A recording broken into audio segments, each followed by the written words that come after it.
Yangthang ভ্যালির snowfall এবং বরফের রাজ্য নর্থ সিকিমে আপনাদের স্বাগতম। আজকের এই ভ্রমণ গল্পে আপনাদের মাঝে তুলে ধরার চেষ্টা করব কিভাবে নর্থ সিকিমের ইয়ামথাং ভ্যালি ঘুরে দেখবেন, এবং আমাদের গত পর্বগুলোর মধ্যে তুলে ধরার চেষ্টা করেছি লাচুং এবং সিকিম জিরো পয়েন্টের দৃশ্যগুলো, এবং আপনারা কিভাবে ইয়ামথাং ভ্যালিতে এসে স্নোফল উপভোগ করতে পারেন তার সবকিছু তুলে ধরার চেষ্টা করব আজকের এই ভ্রমণ গল্পে। Finally welcome to Yumthang valley and হচ্ছে স্নোফল। এখানে প্রচুর স্নোফল হচ্ছে, এটা অবিশ্বাস্য হলেও সত্য। মূলত ক্যামেরায় হালকা হালকা ক্যাপচার হচ্ছে, পুরোটা আসলে ক্যাপচার করা সম্ভব হচ্ছে না। পর থেকে স্নোফলগুলো পড়ছে মূলত এই নিচের দিকে। মূলত আমরা এখনও নিচের দিকে যাবো আস্তে আস্তে, বাট স্নোফলের দৃশ্যটা দেখলে আসলে মনটা ভরে যায়। এই যে স্নোফলগুলো পড়তেছে, মানে বরফ পড়তেছে এক কথায়, অ্যান্ড অসাধারণ, জাস্ট অ্যামেজিং।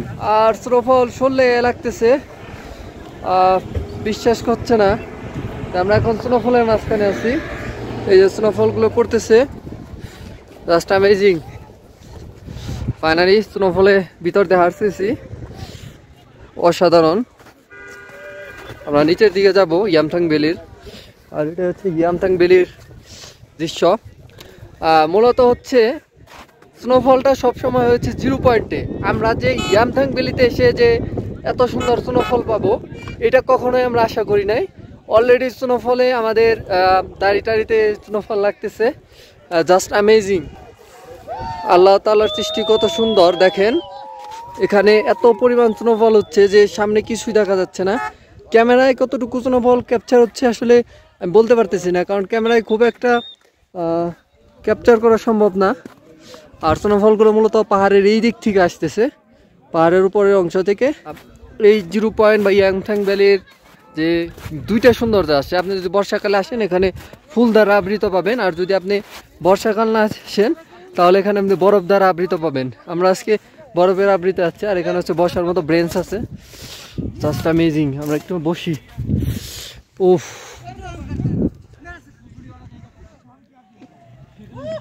স্নোফল হচ্ছে, প্রচুর স্নোফল হচ্ছে এখানে, আর আমরা বসে আছি ব্রেঞ্চে, রেস্ট নিচ্ছি। এই স্নোফলগুলো আসলে আপনাদের ক্যামেরায় ক্যাপচার করে বোঝানো সম্ভব নয়, এত পরিমাণ স্নোফল হচ্ছে। লাইফের ফার্স্ট টাইম বরফের দেশে, তাও আবার স্নোফলে।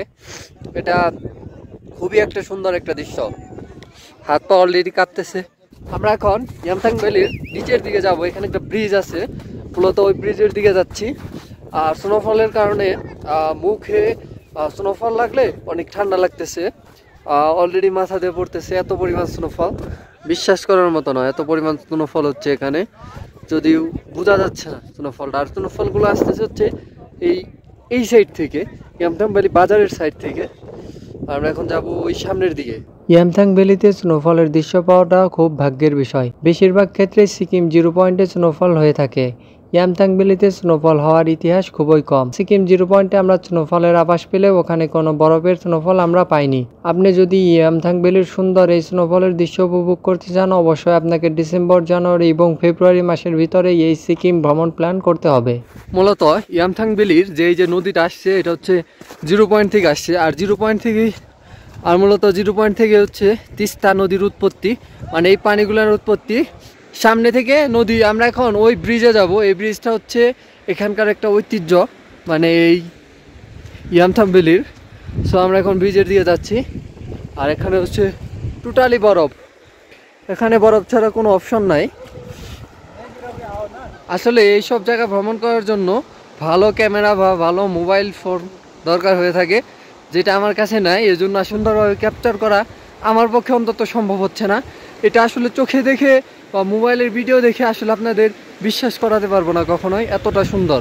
আর এটা সেই ঐতিহ্যবাহী ব্রিজ ইয়ামথাং ভ্যালির, আর এটাই ছিল সেই নদী। এটাই হচ্ছে মূলত তিস্তা নদীর উৎপত্তি স্থলের যে ভাগ। আমরা এখন এই ইয়ামথাং ভ্যালির ঐতিহ্যবাহী সে ব্রিজ, ওই ব্রিজটাতে উঠবো। মূলত এই ব্রিজটা এখানকার খুবই ঐতিহ্যপূর্ণ। সো আর এই ব্রিজটা ইয়ামথাং ভ্যালির ঠিক নিচের সাইডে অবস্থিত, আর এখান দিয়ে অলরেডি স্নোফল হচ্ছে। আর আমাদের বড় ভাইরা ওইদিকে দাঁড়িয়ে আছে, বরফ আমার হাতের উপরে, জাস্ট অসাধারণ ভিউ বরফের। আমরা এখন ব্রিজ দিয়ে হাঁটতেছি, আমার হাতে হচ্ছে বরফ, আর অলরেডি স্নোফল এখনও আছে, কিন্তু আগের তুলনায় কিছুটা কম। আর এখানে প্রচণ্ড বাতাস, আর আমার হাতে হচ্ছে বরফ। আর এই বীজটা কিছুটা ঢুলে, এই জন্য আসলে খুবই সুন্দর লাগে। যদি এখানকার বরফগুলো একটু দেখায় হাত দিয়ে, বিশাল বড় বড়, যেমন এটা আমার হাতে একটা বিশাল বড় বরফের টুকরা, বিশাল বড় বরফের টুকরা। আর এটা হচ্ছে সেই ঐতিহাসিক ব্রিজ, আমরা ব্রিজ দিয়ে যাবো। আর বরফটা আপনাকে আগে দেখায়, অসাধারণ। এক টুকরা বরফ হাতে নিয়ে ঘুরতেছি, মূলত আসছি বরফের দেশে।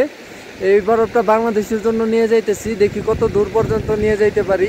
আমরা এখন এই বরফটা এই নদীতে ছুঁড়ে মারবো, দেখি বরফের কি অবস্থা দাঁড়ায় ফাইনালি। আর আমরা হচ্ছে এই ব্রিজ দিয়ে আবার বিদায় নিচ্ছি এখনই, কারণ আমাদের এখানে বেশিক্ষণ থাকা সম্ভব না। অলরেডি হাত পা শীতে অবস্থা কাহিল হয়ে গেছে। আমার পায়ের অবস্থা অনেক আগেই নষ্ট হয়ে গেছে, আমার পায়ের নখগুলো কাজ করতেছে না, প্লাস ব্যথা। হাতের অবস্থাও, নখগুলো এখন আর কাজ করতেছে না, ব্যথা। জীবন সুন্দর যদি আপনি উপভোগ করতে পারেন। মূলত উপভোগ করতে হলে আপনাকে এই সব জায়গায় অবশ্যই আসতে হবে। আমি সাজেস্ট করব, যদি আপনার হাতে কখনো সময় হয়, টাকা পয়সা হয়, অবশ্যই ইয়ামথাং ভ্যালি 0 পয়েন্ট ঘুরে দেখবেন। তিস্তা নদী স্থলটাও ঘুরে দেখবেন, আর সাথে ঘুরে দেখবেন ইয়ামথাং ভ্যালির ঐতিহ্যবাহী ব্রিজ। আর এখানে আসলেই চেষ্টা করবেন ফেব্রুয়ারি এবং জানুয়ারি মাসে আসার জন্য, তাহলে আপনি স্নোফল এবং প্রচুর পরিমাণে বরফ দেখতে পারবেন। যার জন্য আমরা এই সময়টাতে আসছিলাম। আজকে হচ্ছে ফেব্রুয়ারির 20 তারিখ, আর মূলত আজকে হচ্ছে এখানে 0 পয়েন্টে ফার্স্ট টাইম আমরা গেছিলাম, ওখানে স্নোফল পাইনি। আসার সময় ইয়ামথাং ভ্যালিতে স্নোফল পেয়ে গেলাম। আর আমার মোবাইলের ক্যামেরা যেহেতু এরকম ভালো না, এই জন্য স্নোফলগুলা ওরকমভাবে দেখা যাচ্ছে না, বাট স্নোফল হচ্ছে প্রচুর পরিমাণে। আর যেহেতু এখান থেকে আমরা এখন বিদায় নেব লাচুং শহরের উদ্দেশ্যে।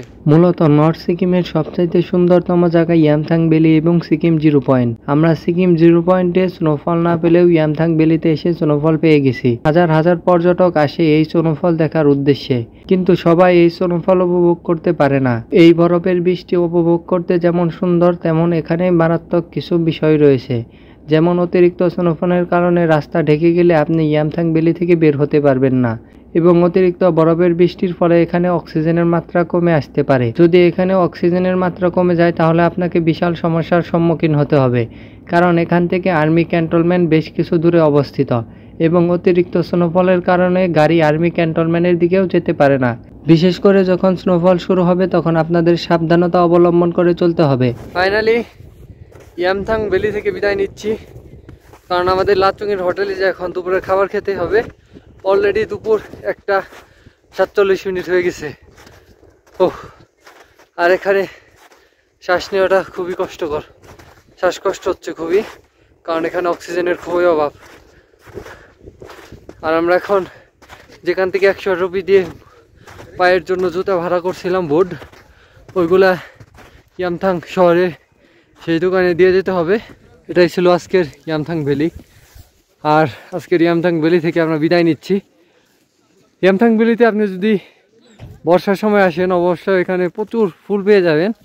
আর সামনে হচ্ছে যে বিশাল বড় বড় মাউন্টেন, আর ওই মাউন্টেন থেকে মূলত স্নোফলের যে বরফগুলো, ওইগুলো ওরা আসে। আসলে এখানে শ্বাসকষ্ট হওয়াতে আমি কথা ঠিক মতো বলতে পারতেছি না, খুবই কষ্ট হইতেছে। আমাদের গাড়িটা কোথায় আছে এখন সেটা আমাদের দেখতে হবে।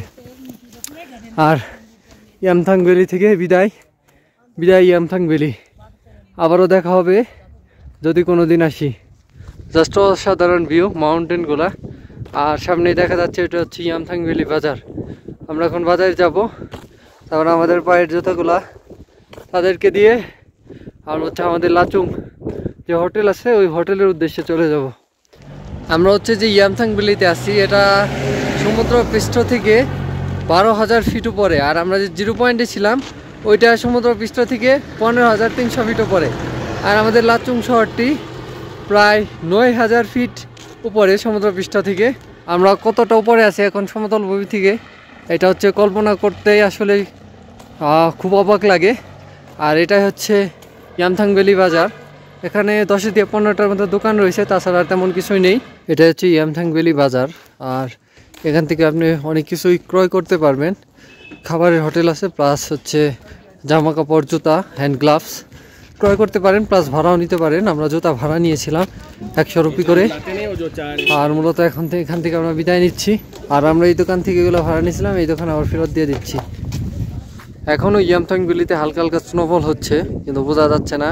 এটা হচ্ছে আমাদের গাড়ি, এবং এই গাড়িতে করে এখন আমরা লাচুং শহরে চলে যাবো আমাদের হোটেলে, এবং সেখানে প্যাকেজে অন্তর্ভুক্ত খাবার খেয়ে আমরা গ্যাংটকের উদ্দেশ্যে রওনা হয়ে যাব। আর এখান থেকে হচ্ছে বাই বাই ইয়ামথাং ভ্যালি বাজার। বরফে ঘেরা ইয়ামথাং ভ্যালি ভ্রমণ শেষ করে আমরা এখন চলে যাচ্ছি লাচুং শহরের উদ্দেশ্যে। মূলত এখন আমরা লাচুং শহরে যেয়ে আমাদের প্যাকেজে অন্তর্ভুক্ত দুপুরের খাবার শেষ করে সেখান থেকে গ্যাংটক শহরের উদ্দেশ্যে রওনা হব। এবং আমরা এখন যে রাস্তা উপভোগ করতেছি এই রাস্তাটি হচ্ছে ইয়ামথাং ভ্যালি থেকে গ্যাংটক যাওয়ার রাস্তা। মূলত এই রাস্তা ধরে আমরা এসেছিলাম লাচুং শহর থেকে ইয়ামথাং ভ্যালি, এবং ইয়ামথাং ভ্যালি থেকে সিকিম 0 পয়েন্ট। আসার সময় দুই পাশে বরফ না থাকায় এই রাস্তাগুলোর দৃশ্য ছিল অন্যরকম, কিন্তু এখন মনে হচ্ছে অদ্ভুত এক রাস্তা আমরা পাড়ি দিচ্ছি। স্নোফলের কারণে দুই পাশের অসংখ্য বরফ জমা হয়ে গেছে এবং গাছগুলো বরফে ঢেকে গেছে। মূলত দুই পাশে রয়েছে অসংখ্য পাইন গাছ, এবং এই পাইন গাছগুলোকে নেপালিয়ান ভাষায় বলা হয় ধুপি। নর্থ সিকিমের সৌন্দর্য বলতে আমরা বুঝি লাচুং সিটি, সিকিম 0 পয়েন্ট এবং ইয়ামথাং ভ্যালি, কিন্তু তার চাইতে বেশি সুন্দর এর রাস্তাগুলো।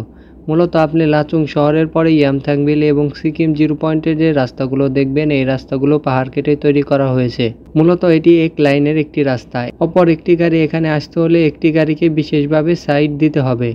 এজন্য এই রাস্তাগুলো খুবই সরু, এবং দুই পাশে অসংখ্য বরফ পড়ার কারণে এই রাস্তাগুলো আরও সরু হয়ে যাচ্ছে। স্নোফলের বরফ পড়লে এই রাস্তাগুলোর অবস্থা নাজেহাল হয়ে যায়, চলার উপযোগী থাকে না, এবং বেশ কিছু ক্ষেত্রে গাড়ি আটকে যাওয়ার সম্ভাবনা থাকে।